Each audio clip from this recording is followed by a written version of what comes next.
Hi guys and welcome back to Guide Nation. Today I will solve your doubts on the question that is how to sort Google Sheet data with Gemini.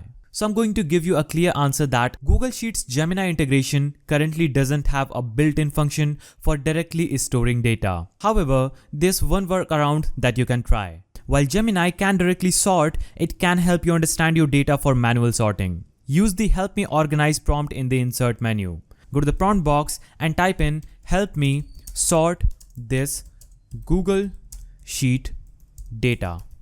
Now what you'll have to do is copy your Google Sheet data and click on the submit button. So you'll have to basically describe your data and ask Gemini to summarize it or identify trends. This can reveal insights that might be helpful for sorting.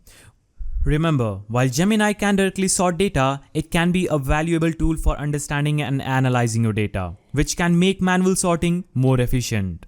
So that's how you can sort Google Sheet data with Gemini. If you found this video helpful, please don't forget to give it a thumbs up, subscribe and hit that notification bell. And I will see you in the next video.